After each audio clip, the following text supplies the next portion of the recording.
Programa Adulto Mayor. 30 años en pro de un envejecimiento activo y saludable.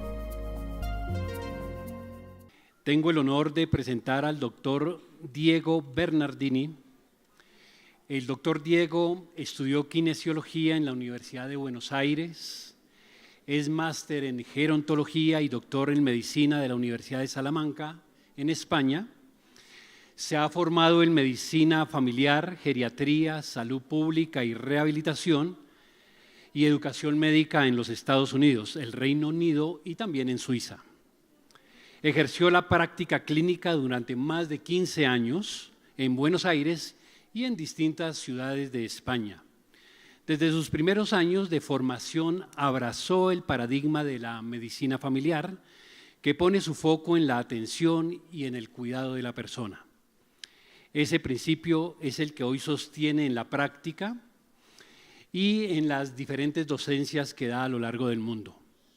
Se desempeñó en el Ministerio de Salud de la Nación y como consultor en la Organización Mundial de la Salud, la Organización Panamericana de la Salud y Europea de Juste. Es profesor de posgrados en la Argentina, en México y también lo ha sido en España. Hoy en día reside en Washington, D.C., donde es director ejecutivo de la consultora Mayores ORG, labor que combina con su tarea de coordinar proyectos especiales en un centro de pensamiento para la longevidad que funciona en Brasil. De tal forma que tenemos el honor, el gusto de escucharlo. Seguramente son muchas las enseñanzas que nos va a presentar. Y doctor, bienvenido. Esta es su casa. Bienvenido. Gracias. Muy amable.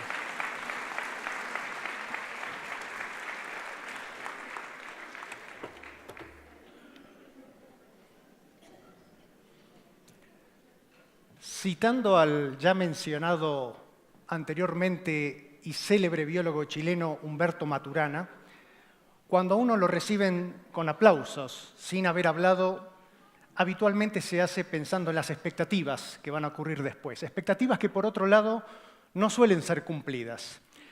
En mi caso, las expectativas que me propuse para esta mañana es intentar abrir un espacio de reflexión, de pensamiento, y que no solo quede encuadrado en este marco de día de celebración que hoy nos reúne a todos, sino que puedan llevarse estas inquietudes, este pensamiento, esta reflexión y preguntas a sus propias casas, a su quehacer diario, a su labor doméstica.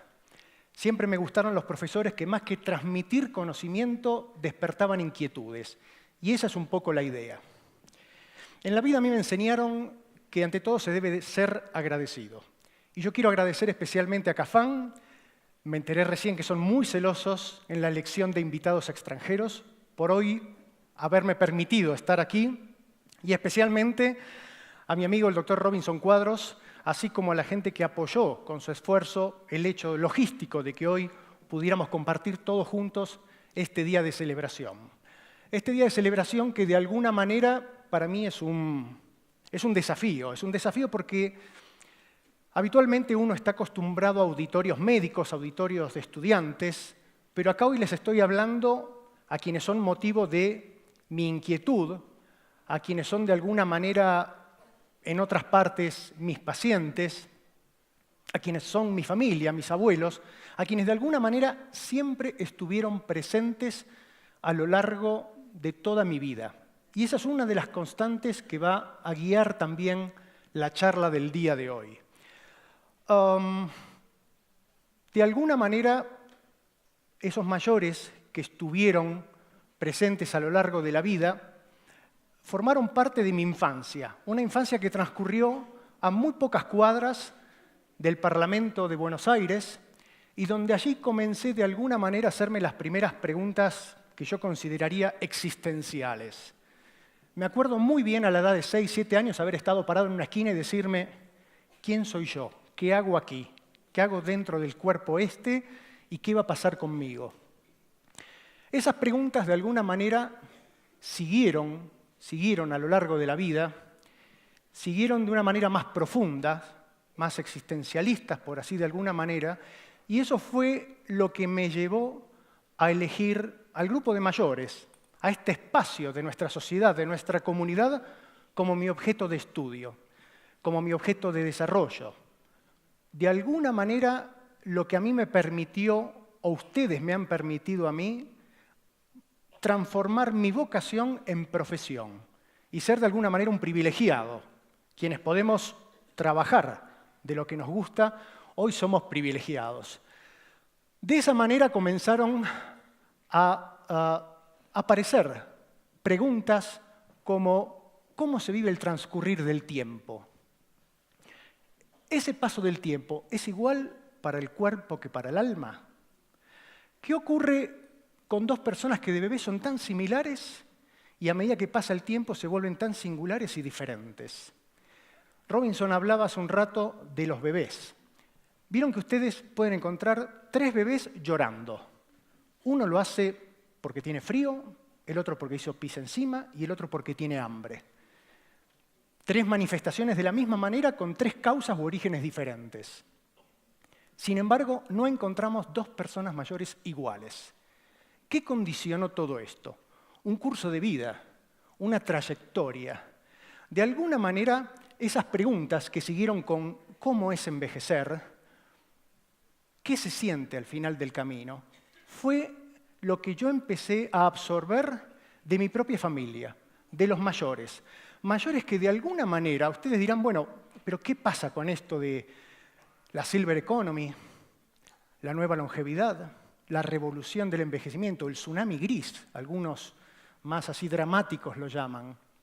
Personas mayores hubo siempre a lo largo de la vida. La gran ventaja, la gran diferencia que estamos viviendo hoy es que nunca ha habido tantos mayores como ocurre hoy en día. Es más, en estos momentos estamos disfrutando de algo que seguramente muchos de ustedes lo están haciendo o lo han hecho, que es que 4 generaciones juntas se sienten alrededor de la misma mesa. Eso me pasó a mí. Imagínense, con un origen italiano, español, la pasta, los ravioles del domingo, mi abuelo sentado en la esquina, en la cabecera, todos los mayores compartiendo diálogos, discusiones y, por supuesto, alguien que se levantaba y que se iba de la mesa, como ocurre en las mejores familias. Así que, me gustaría, en primer medida, compartirles y mostrarles mis 4 generaciones. Aquí está mi abuelo, que ya se nos adelantó en el camino hace unos años, mi padre, mi hijo, que hoy tiene 11 años, y es algo que de alguna manera ellos fueron la cuna en la cual yo empecé a buscar resolver esas preguntas existenciales. Ellas fueron de alguna manera una de las constantes, los mayores. Otra de las constantes que hubo en mi vida fue correr. A mí siempre me gustó correr. Digamos, pude correr maratón, pude correr distintas distancias. Recuerdo muy bien de chico las hazañas de Víctor Mora en la San Silvestre, ese 31 de diciembre, que como el 1 de enero no había diarios, tenía que esperar hasta el 2 de enero para ver si realmente había ganado o no. Y ustedes dirán, ¿qué tiene que ver una maratón y los mayores? Miren, cuando ustedes vean esto y se ubiquen un poco en su propio recorrido, en su propio transcurrir, se van a dar cuenta. Los que hemos corrido maratón de 42 kilómetros, nos encontramos con un momento que está en la milla número 20, algo así como el kilómetro 32, 33, al que se le llama el muro, la pared. Es un momento donde los corredores llegan y es, como ustedes ven aquí en la foto, uno se pega contra la pared y ahí es donde uno empieza a decirse, ¿qué hago yo aquí corriendo, pudiendo estar sentado en mi casa, mirando la televisión, estando con mis nietos, con mis hijos, estando en un bar o leyendo tranquilamente? ¿Quién me mandó a estar aquí? Fíjense, esta parece que casi se está cayendo, esta va caminando y este señor se va agarrando. O sea, claramente es un muro. Ese momento en la maratón equivale aproximadamente al 76% de la carrera. Por delante quedan aproximadamente 10 kilómetros, donde uno va a pasar distintas sensaciones y va a decir, bueno, tengo que llegar a esos 42 kilómetros porque en definitiva los que corren maratón lo que quieren es llegar. Como Harriet Thompson, que a los 92 años fue la persona con más años en completar una maratón. Les cuento que el 4 de junio pasado, hace prácticamente 2 meses, con 94 completó los 21 kilómetros y se convirtió en la mujer más mayor en completar los 21 kilómetros. Para una persona que hoy cumple los 60 años aproximadamente y que tiene una expectativa de vida como aquí en Colombia, que puede llegar hasta los 78, 79, dependiendo la diferencia hombre-mujer, pero que al mismo tiempo se va incrementando, los 60 años aproximadamente equivalen también al 76%. También equivale al 76%. En vez de una maratón, de encontrarnos con el muro, nos encontramos con un muro social, que es la jubilación o el retiro. Y que muchas veces nos dice, pero si yo ya recorrí todo este tiempo de mi vida y me queda por delante, ¿qué hago? ¿Abandono la maratón? ¿Sigo hacia adelante? ¿Cómo planteo esos años que me quedan sabiendo también que hay un horizonte? Porque de alguna manera uno lo encuentra. Miren, yo todavía no llegué a los 60 años, pero llegué en un momento donde, para los que hacemos medicina y que trabajamos en algo tan plagado de incertidumbres, sabemos que hay algunas no certezas que son más ciertas que otras. Les voy a mostrar. Hoy, con 50 años, que es lo que tengo, en donde al mismo tiempo me encuentro en un momento en que no soy ni joven, ni soy muy mayor, me encuentro con que dentro de 20 años aproximadamente voy a tener 40% de probabilidades de que mi salud sea buena. O sea, hay altas chances en donde deba decir o piense que mi salud es regular o es mala. Voy a encontrar un 25% donde, solamente un 25% donde puedo decir mi memoria es buena o es excelente. Me voy a encontrar con un 40% de probabilidades de haberme caído en los últimos 2 años, con los riesgos que implica una caída y que ustedes saben muy bien.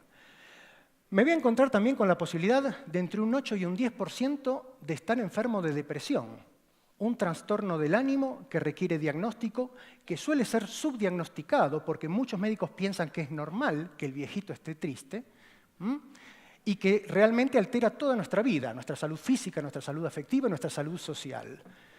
Me voy a encontrar con un 20% de probabilidades de sufrir algún tema visual, algún tema auditivo o algún grado de dependencia física. Y también me voy a encontrar con un 50% de probabilidades de no estar casado. Por suerte no encontré probabilidades en relación a la calvicie. Pero bueno.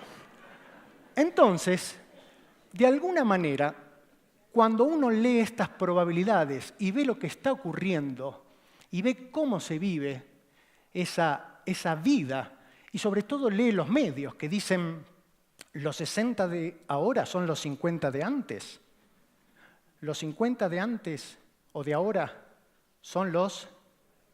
Y uno no sabe dónde posicionarse. Y a mí me pasó eso. A mí me pasó donde en un momento me encontré, en un momento de mi carrera donde, como se suele decir a los que nos gusta la academia, la enseñanza, ha hecho todo el recorrido, la maestría, el doctorado, atender pacientes, y me encontré con que no había llegado a esa edad. Y me sentía realmente muy ignorante. Entonces resolví que de alguna manera esa búsqueda la iba a encontrar con ellos mismos, con ustedes.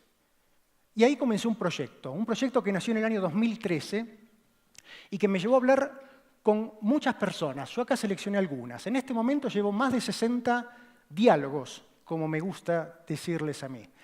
Miren, estuve con Jack Fuchs. Jack es sobreviviente de Auschwitz. Tiene 80 y tantos años. Estuve también con Salvador Paniker, que se nos adelantó también hace 2 meses. Él era filósofo, ingeniero, hijo de madre catalana y padre indio, uno de los pensadores más lúcidos que dio España en las últimas décadas. Lía Ricón fue mi profesora de psiquiatría. 20 años después la reconecté y esta foto la tomamos hace 15 días atrás tomándonos unos vinos en un bar. Ramiro, cocinero de origen español. Pilar, en Salamanca, una poetisa, una persona muy activa de la sociedad civil. Betty Galler, viuda de un mentor mío, todavía en Buenos Aires.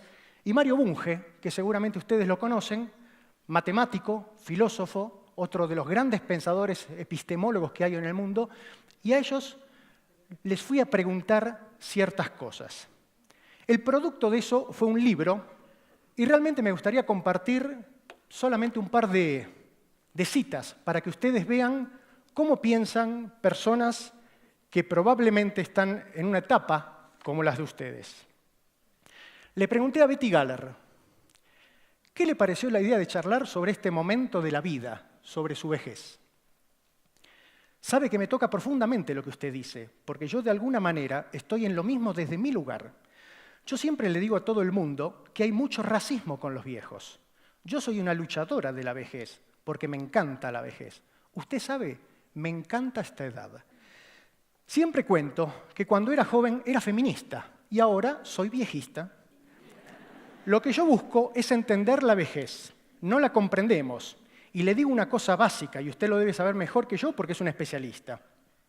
La gente que lo quiere a uno, mis hijos, por ejemplo, que son muy buenos conmigo, en su amor me quieren proteger. Ahora, proteger es lo que se hace con los nenes chiquitos. A los chiquitos hay que llevarlos de la mano. Si no se los lleva de la mano, no se los protege. Yo voy a cumplir 87, Diego, así que estoy bien ubicada para hablarle. Hay un enorme prejuicio con los viejos. Es un tema que a mí me interesa mucho porque soy una persona activa y quiero saber cómo me muevo y cómo me ubico. Interesante, ¿no? Mire lo que me dice después. Lo que me encanta de la vejez es la disponibilidad. Uno no lo tiene en cuenta mientras se dedica a los hijos. Yo ahora cuento con toda la disponibilidad del mundo. Elegí vivir acá y ruego que no me toque irme. Si me toca hacerlo, me iré. Y termina diciendo, para mí el error del viejo es quedarse agarrado al pasado. Usted es casado y tiene un hijo. Cuando uno se casa, se olvida de lo que fue antes la vida, porque la vida de matrimonio no tiene nada que ver y tener un hijo tampoco tiene nada que ver con la vida de antes. Mi idea es que en cada edad hay que tener el rigor de empezar esa etapa y terminarla, no cargarla a la otra etapa, porque ahí es donde se arman los líos. Betty Galler. Como soy un amante de la igualdad, a pesar de que el envejecimiento es netamente femenino, nosotros nos morimos antes. ¿Será por vivir con ustedes? Pero bueno, ustedes viven más, pero viven más enfermas, porque vivieron con nosotros. Miren, Julio Bárbaro es escritor, cientista político, pensador y referente de la vida política argentina. Cuando me encontré con él, me dice, anoche me agarré con dos tipos depresivos, un psiquiatra y un arquitecto. Discutíamos esto de la melancolía en tipos de mi edad. Tengo 72, cumplo 73 ahora. Es como un hecho que vos te quedás sin proyectos, pero la edad es un detalle. Hay tipos de 40 sin proyectos. La vida es lo que vos sientas de pasión por ella. La vida te da motivos para que te apasiones. Ahora, ¿vos te podés apasionar o no? Y eso es lo que a mí me lleva, o lo que puede llevar a las personas a la depresión. Anoche a los dos con los que estaba conversando se les había muerto el hermano mayor. Entonces me preguntaban a mí si yo era hermano mayor. Sí, claro, les dije. Muchas veces se suele hablar de la vejez como una etapa donde se cortan determinadas cuestiones. Entre ellas, el amor, el sexo, la lealtad, el acompañamiento, la compañía en sus diferentes formas. Yo le pregunté, ¿hay novias o hay novia? ¿Cómo vive? Me dice, hasta ahora no tengo una pareja estable. Tengo relaciones distintas, como personajes que acompañan mi vida. Mundos femeninos que cambian y que mutan.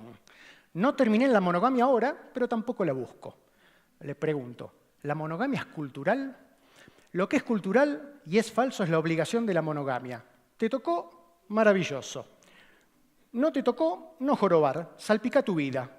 Yo no aguanto a nadie más de un día y medio, y nadie me aguanta más a mí de un día y medio. Entonces tengo que tener relaciones de un día y medio. Estoy en una edad en la que no sabes qué momento es más importante, si el que te tocan el timbre para llegar o el que abren la puerta para irse. Así que creo que la relación hombre-mujer, después de los 60, tiene que ser sin obligación. ¿Tenés ganas? Estás. No tenés ganas, no estás. Punto. Cualquier prisión asusta.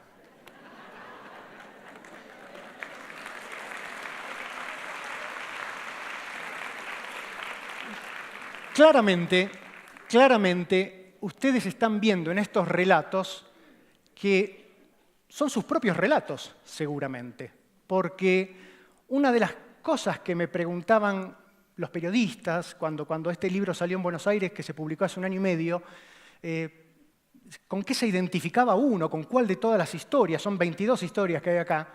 Yo decía, no, uno no se identifica con una. Uno se identifica un poquito con cada una. Y yo creo que estas historias de alguna manera son sus propias historias. Lo que es claro es que estamos viviendo una nueva etapa de la vida, algo que se descubrió y que el desarrollo nos regaló y que de alguna manera dan lugar a una nueva longevidad que rompe con los moldes en los cuales nos manejamos las personas, las sociedades, los gobiernos. Por eso yo creo que esta posibilidad que tenemos es una oportunidad, pero es una oportunidad para todos, no solo para ustedes, para las sociedades, para los gobiernos. Es ver la media copa llena, que además tiene la ventaja de que puede ser completada por otra media copa. Entonces, cuando a mí me preguntaban qué conclusiones sacaste de este libro, la conclusión que yo saqué es que a envejecer se puede aprender, se debe aprender. Así como uno aprende a conducir un vehículo, aprende a jugar al ajedrez, aprende a caminar o aprende una nueva lengua, debemos aprender sabiendo que en la vida para cada cosa hay un tiempo, debemos aprender a llenar de proyectos, a llenar de vida ese tiempo que nos ha regalado el desarrollo, esa sociedad. Ahora bien, ¿de qué depende esto? Las personas somos como bombillas eléctricas. Uno las ve por ahí, las vemos acá y todos tenemos nuestra propia luz. Sin embargo, hay algunas que brillan más que otras. Y uno dice, ¿qué pasa con esta persona? La semana pasada me llamaron mis compañeros de la escuela secundaria. Hacía 33 años que no nos veíamos. No me animé a ir. Uno a veces ve y dice, ¿cómo es posible, no? Que esta persona tenga la misma edad que yo y mirá qué actitud tiene, qué empuje, qué optimismo, brilla por sí misma. Entonces empecé a buscar un poco, a ponerle nombre, a formalizar eso que uno veía en las personas, que veía en el consultorio, que veía con los pacientes. Y me gustó algo que encontré de la psicología positiva, que es una fórmula que se las voy a comentar ahora. La fórmula de la felicidad. La fórmula de la felicidad es la suma de alguna manera de esta C, que es conocimiento. Todos ustedes saben algo. Algunos saben de jardinería, algunos saben de contabilidad, algunos saben de idiomas. Lo que es importante es que todos sabemos qué nos gusta y qué no nos gusta, la disponibilidad. Una de las cosas que da la vida, que da ese transcurrir, es la capacidad de decir no. Esto no me gusta. Lo decía en la película La grande belleza de Paolo Sorrentino, uno de los actores, donde decía, es que estoy en un momento de mi vida donde no quiero hacer cosas que no me gustan y que me hagan perder el tiempo. Y eso es lo que relata muchas de las personas mayores. Esta A es las habilidades. Sabemos que a algunos nos va bien en otras cosas, en determinadas, y sabemos que hay otros que no. Lo que es importante es que cada uno de nosotros, dentro de lo que somos innato, hay cosas que las hacemos bien y cosas que las hacemos mal. Entonces, conocer el conocimiento como tal y reconocer las habilidades ya nos da un plus muy importante. Y este poder de síntesis habitualmente viene con la edad. Ahora, ¿cuál es esta A? Y esta A, de alguna manera, potencia, multiplica. Esta es la actitud, algo que se mencionó también en una de las charlas previas. Y la actitud es muy interesante. La actitud es un estado de ánimo, es algo nuestro, pero al mismo tiempo, como es un estado de ánimo, es algo sobre lo que podemos intervenir, sobre lo que podemos cambiar, sobre lo que podemos modificar. Esta celebración del día de hoy, de alguna manera, es como una inyección, como un estímulo, como un impulso, donde seguramente ustedes van a salir motivados, van a salir con más optimismo, van a salir... Las personas somos seres sociales, nos estamos encontrando con nuestros pares aquí. Entonces, claramente, lo que hace a la diferencia en la búsqueda de la felicidad, ese valor agregado, lo da la actitud. Y esto depende de cada uno de nosotros y en gran medida también del equipo que nos acompañe en la búsqueda de esa salud, en ese acompañamiento, llamaría yo, donde los médicos somos parte de ese acompañamiento. Claramente hoy se está redefiniendo el concepto de envejecer. ¿Qué mejor ícono que Mick Jagger? 74 años y sigue rolling, ¿no? Y yo soy de los que piensan que cada uno de nosotros somos un Rolling Stone. Lo que tenemos que reconocer con esa actitud, con esa habilidad, con ese grado de conocimiento que tenemos, es en qué somos buenos, qué nos hace feliz, qué nos gusta y sobre todas las cosas, la síntesis de eso que acabo de mencionar, que es cuál va a ser nuestro proyecto de vida. ¿Cómo vamos a llenar esa vida después de la pared, de esos 32 kilómetros de la maratón? Y acá la redefinición viene rompiendo moldes. Hay que romper moldes. ¿Cómo rompemos los moldes? Bueno, primero sabiendo dentro de qué moldes nos estamos manejando. Miren, nuestra sociedad e inclusive nosotros mismos todavía pensamos la vida en esas 3 etapas rígidas en que se pensaba la vida hace más de 100 años atrás. Cuando Bismarck en Alemania decidió colocar el primer sistema de pensiones en el mundo con fecha de corte a los 70 años de la persona. Una vida que tenía un curso de vida en 4 etapas que eran como compartimientos estancos. Una etapa de aprendizaje para aquel que la tenía, formal o no formal, gran etapa de trabajo y un pequeño retiro. Y digo pequeño retiro porque cuando Bismarck puso como fecha de corte los 70 años, apenas el 1% de la población alemana llegaba a los 70 años. En los 30 años pasados, el número de centenarios en el mundo se cuadruplicó. Para el 2035 se espera que se vuelva a cuadruplicar. ¿De acuerdo? La edad de los 70 era tan avanzada, como les dije, llegaba al 1%, que hubo que bajarla. Y ese valor en el que se bajó de alguna manera es lo que hoy conocemos como el retiro actual en nuestros países. 62, 60, 65, dependiendo. Un tema que en muchos países, inclusive en Europa, hoy se está discutiendo el cambio de la fecha de retiro. Y hoy, por ejemplo, tenemos que cada vez hay más personas que llegan a los 80 y tantos.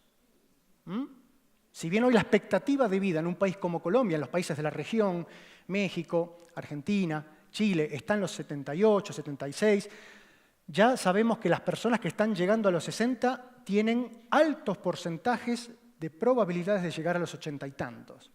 Miren, para mi hijo, para los que tenemos hoy 50 años, los que hoy tenemos 50 años, tenemos 50% de probabilidades de llegar a los 95. Para mi hijo que nació en el 2006, él tiene 50% de probabilidades de llegar a los 100. La semana pasada, el Financial Times, que es uno de los diarios de economía de mayor reconocimiento en el mundo, dijo que para los que están naciendo hoy en día, tienen 50% de probabilidades de llegar hasta los 105. Entonces, claramente, esta ganancia se ha dado de una manera tan brusca, tan rápida, que ni las personas, ni las sociedades, ni los gobiernos han sabido qué hacer con esta nueva longevidad, con esta nueva forma de vivir, con llenar de vida estos años. ¿Qué es lo que nosotros tenemos que hacer? Y que fíjense, si comparamos con el esquema, es casi 1/3 de la vida. ¿Lo vamos a pasar jubilados? ¿Retirados? ¿Qué vamos a hacer con eso? ¿Cuál va a ser nuestra actitud? Ahí la reflexión, ahí la pregunta. ¿Cuál es nuestro proyecto? A veces me toca hablar con personas del gobierno o sector privado, que son los que más rápido están reaccionando a esto, y me dicen, pero bueno, hay muchas personas que quieren vivir de su pensión. Algunas, no muchas, algunas. Pero inclusive esas algunas quieren hacer algo productivo. Quieren mantenerse integradas, incluidas en nuestra comunidad, en nuestra sociedad. Si a todas ellas le preguntamos qué quieren, algo van a elegir. Algunos elegirán cuidar a los chicos en un parque. Otros elegirán ir a leerle libros en el hospital. Algunos decidirán ir a las iglesias a trabajar de voluntarios. Algunos decidirán, todos quieren dar a cambio. El tema es buscar qué es ese y cómo. Algunos decidirán, como Michael Caine, en la película también de Sorrentino, La juventud, contemplar la vida. Algunos decidirán, y esto es algo muy interesante, emprender. Quizás no todos tengamos la posibilidad de Robert De Niro, de volvernos modelos para firmas como Hermenegildo Ceni a los 73, pero de alguna manera esto está ocurriendo.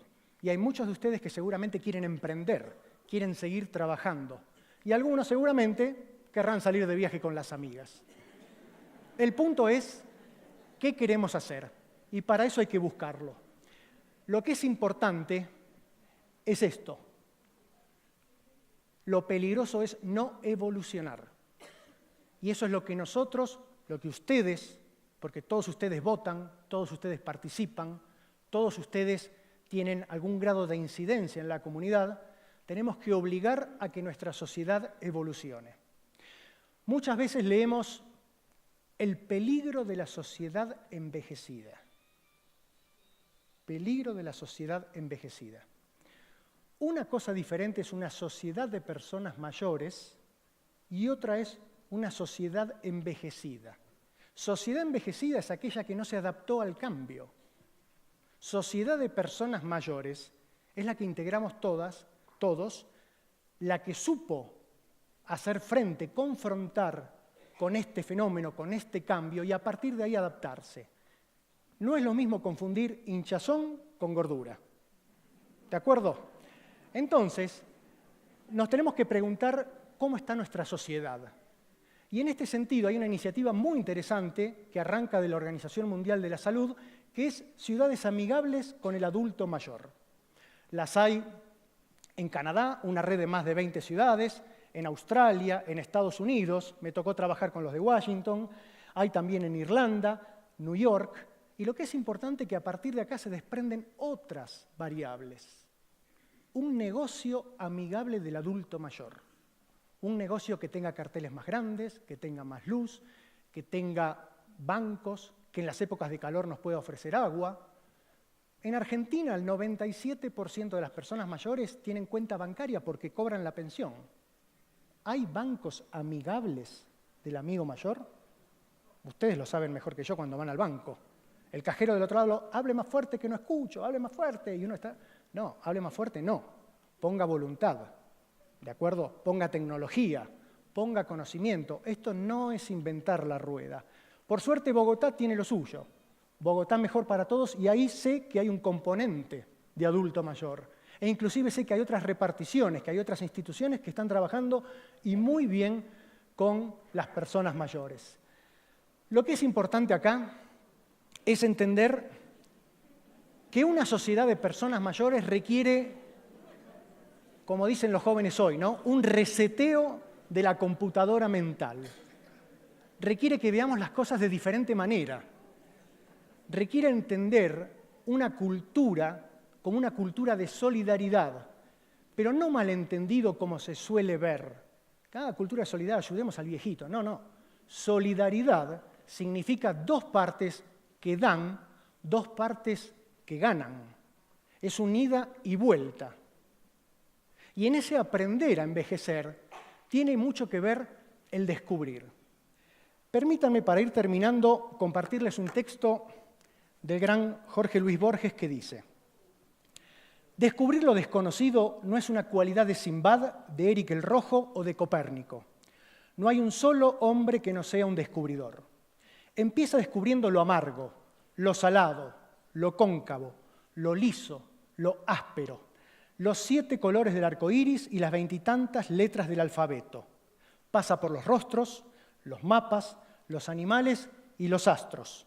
Concluye por la duda o por la fe y por la certidumbre casi total de su propia ignorancia. A mí me gustaría que entendamos que el aprender a envejecer tiene que ver con el descubrir, porque a medida que uno descubre, aprende. Y de alguna manera ustedes, las personas mayores, hoy son nuestro capital humano de experiencia, de tradición, de conocimiento, de valores, de educación. ¿Les parece poco? Fíjense estos 2 muchachos. Parecen jugadores que están por ser amonestados por el árbitro. Miren cómo escuchan atentamente. Ahí a la abuela. Bueno, en realidad no es la abuela. En realidad es su bisabuela. Es mi abuela, que hoy tiene 99 años. Y quiero aprovechar y presentárselas. Muchas gracias. Programa Adulto Mayor. 30 años en pro de un envejecimiento activo y saludable.